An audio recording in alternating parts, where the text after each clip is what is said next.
water of life. Once upon a time, there was a king who was so ill that everybody despaired of his life, and his 3 sons were very sorry and went out into the palace gardens to weep.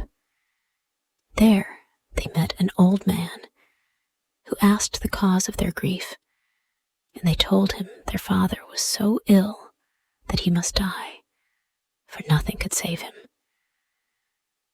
The old man said, "I know a means of saving him. If he drinks of the water of life, it will restore him to health. But it is very difficult to find." "I will soon find it," said the eldest son, and going to the sick king, he begged his permission to set out in search of the water of life, which alone could save him. "No, the danger is too great," said the king. "I prefer to die." Nevertheless, the son begged and entreated so long that the king consented, and the prince went away, thinking in his own heart, "If I bring this water, I am the dearest to my father, and I shall inherit his kingdom." After he had ridden a long way, he met a dwarf on the road, who asked him, "Whither away so quickly?" "You stupid dandy brat," replied the prince proudly, "why should I tell you that?" And he rode off. But the little man was angry, and he wished an evil thing, so that soon after the prince came into a narrow mountain pass, and the farther he rode, the narrower it grew, till at last it was so close that he could get no farther. But neither could he turn his horse round, nor dismount, and he sat there like one amazed.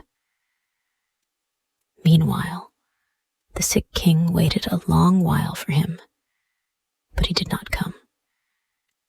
And the second son asked leave to go too and seek the water, for he thought to himself, "If my brother is dead, the kingdom comes to me." At first, the king refused to spare him, but he gave way, and the prince set out on the same road as the elder one had taken, and met also the same dwarf, who stopped him and asked him, "Whither ride you so hastily?" "Little dandy brat," replied the prince, "what do you want to know for?" And he rode off without looking round. The dwarf, however, enchanted him, and it happened to him as it had to his brother. He came to a defile where he could move neither forward nor backward. Such is the fate of all haughty people. Now, when the second son did not return, the youngest begged leave to go and fetch the water, and the king was obliged at last to give his consent. When he met the dwarf and was asked whither he was going so hurriedly, he stopped and replied, "I seek the water of life, for my father is sick unto death." "Do you know where to find it?" asked the dwarf. "No," replied the prince. "Since you have behaved yourself as you ought," said the dwarf, "and not haughtily like your false brothers, I will give you information and show you where you may obtain the water of life. It flows from a fountain in the court of an enchanted castle, into which you can never penetrate if I do not give you an iron rod and 2 loaves of bread. With the rod, knock thrice at the iron door of the castle, and it will spring open. Within lie 2 lions with open jaws. But if you throw down to each a loaf of bread, they will be quiet. Then hasten and fetch some of the water of life before it strikes 12. For then the door will shut again, and you will be imprisoned." The prince thanked the dwarf, and taking the rod and bread, he set out on his journey. And as he arrived at the castle, he found it as the dwarf had said. At the 3rd knock, the door sprang open, and when he had stilled the lions with the bread, he walked into a fine, large hall, where sat several enchanted princes, from whose fingers he drew off the rings, and he also took away with him a sword and some bread which lay there.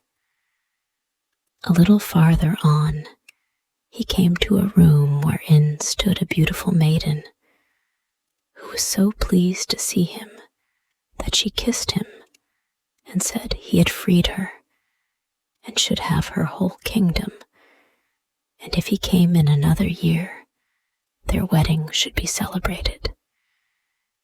Then she told him where the fountain of water of life was placed, and he hastened away, lest it should strike 12 ere he gained it. He came next into a room where a fine, clean covered bed stood, and being tired, he lay down to rest himself a bit. But he went to sleep, and when he awoke, it struck the 11:45, and the sound made him hurry to the fountain, from which he took some water in a cup which stood near. This done, he hastened to the door, and was scarcely out before it struck 12, and the door swung to so heavily that it carried away a piece of his heel. But he was very glad, in spite of this, that he had procured the water, and he journeyed homeward, and passed again where the dwarf stood. When the dwarf saw the sword and bread which he had brought away, he declared he had done well, for with the sword he could destroy whole armies, but the bread was worth nothing. Now, the prince was not willing to return home to his father without his brothers, and so he said to the dwarf, "Dear dwarf, can you tell me where my brothers are? They went out before me in search of the water of life, and did not return. They are stuck fast between 2 mountains," replied the dwarf. "Because they were so haughty, I enchanted them there." Then the prince begged for their release, till at last the dwarf brought them out. But he warned the youngest to beware of them, for they had evil in their hearts. When his brothers came, he was very glad, and he related to them all that had happened to him, how he had found the water of life and brought away a cupful of it, and how he had rescued a beautiful princess who for a whole year was going to wait for him, and then he was to return to be married to her and receive a rich kingdom. After this tale, the 3 brothers rode away together, and soon entered a province where there were war and famine raging, and the king thought he should perish. So great was his necessity. The youngest prince went to this king and gave him the bread, with which he fed and satisfied his whole people. And then the prince gave him the sword, wherewith he defeated and slew all his enemies and regained peace and quiet. This effected, the prince took back the bread and sword and rode on farther with his brothers, and by they came to 2 other provinces where also war and famine were destroying the people. To each king the prince lent his bread and sword, and so saved 3 kingdoms. After this they went on board a ship to pass over the sea which separated them from home. And during the voyage, the 2 elder brothers said to one another, "Our brother has found the water of life, and we have not. Therefore our father will give the kingdom which belongs to us to him, and our fortune will be taken away." Indulging these thoughts, they became so envious that they consulted together how they should kill him. And one day, waiting till he was fast asleep, they poured the water out of his cup and took it for themselves, while they filled his up with bitter salt water. As soon as they arrived at home, the youngest brother took his cup to the sick king, that he might drink out of it and regain his health. But scarcely had he drunk a very little of the water when he became worse than before, for it was as bitter as wormwood. While the king lay in this state, the 2 elder princes came and accused their brother of poisoning their father. But they had brought the right water, and they handed it to the king. Scarcely had he drunk a little out of the cup when the king felt his sickness leave him, and soon he was as strong and healthy as in his young days. The 2 brothers now went to the youngest prince, mocking him and saying, "You certainly found the water of life, but you had the trouble, and we had the reward. You should have been more cautious and kept your eyes open, for we took your cup while you were asleep on the sea, and moreover, in a year, one of us intends to fetch your princess. Beware, however, that you betray us not. The king will not believe you, and if you say a single word, your life will be lost. But if you remain silent, you are safe." The old king, nevertheless, was very angry with his youngest son, who had conspired, as he believed, against his life. He caused his court to be assembled, and sentence was given to the effect that the prince should be secretly shot. And once, as he rode out hunting, unsuspicious of any evil, the huntsman was sent with him to perform the deed. By and by, when they were alone in the wood, the huntsman seemed so sad that the prince asked him what ailed him. The huntsman replied, "I cannot and yet must tell you." "Tell me boldly what it is," said the prince. "I will forgive you." "Ah, it is no other than that I must shoot you, for so has the king ordered me," said the huntsman with a deep sigh. The prince was frightened and said, "Let me live, dear huntsman, let me live.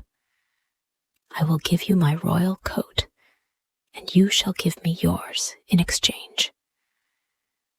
To this the huntsman readily assented, for he felt unable to shoot the prince. And after they had exchanged their clothing, the huntsman returned home, and the prince went deeper into the wood. A short time afterward, 3 wagons laden with gold and precious stones came to the king's palace for his youngest son. They were sent by the 3 kings in token of gratitude for the sword which had defeated their enemies, and the bread which had nourished their people. At this arrival, the old king said to himself, "Perhaps, after all, my son was guiltless," and he lamented to his courtiers that he had let his son be killed. But the huntsman cried out, "He lives yet, for I could not find it in my heart to fulfill your commands." And he told the king how it had happened. The king felt as if a stone had been removed from his heart, and he caused it to be proclaimed everywhere throughout his dominions that his son might return and would again be taken into favor. Meanwhile, the princess had caused a road to be made up to her castle of pure, shining gold, and she told her attendants that whoever should ride straight up this road would be the right person, and one whom they might admit into the castle. But, on the contrary, whoever should ride up not on the road, but by the side, they were ordered on no account to admit, for he was not the right person. When, therefore, the time came round which the princess had mentioned to the youngest prince, the eldest brother thought he would hasten to her castle and announce himself as her deliverer, that he might gain her as a bride and the kingdom besides. So he rode away, and when he came in front of the castle and saw the fine golden road, he thought it would be a shame to ride thereon, and so he turned to the left hand and rode up out of the road. But as he came up to the door, the guards told him he was not the right person, and he must ride back again. Soon afterward, the second prince also set out, and he likewise, when he came to the golden road, and his horse set its forefeet upon it, thought it would be a pity to travel upon it. So he turned aside to the right hand and went up. When he came to the gate, the guards refused him admittance and told him he was not the person expected, and so he had to return homeward. The youngest prince, who had all this time been wandering about in the forest, had also remembered that the year was up, and soon after his brother's departure, he appeared before the castle and rode up straight on the golden road, for he was so deeply engaged in thinking of his beloved princess that he did not observe it. As soon as he arrived at the door, it was opened, and the princess received him with joy, saving he was her deliverer and the lord of her dominions. Soon after their wedding was celebrated, and when it was over, the princess told her husband that his father had forgiven him and desired to see him. Thereupon, he rode to the old king's palace and told him how his brothers had betrayed him while he slept and had sworn him to silence. When the king heard this, he would have punished the false brothers, but they had prudently taken themselves off in a ship. and they never returned home afterward.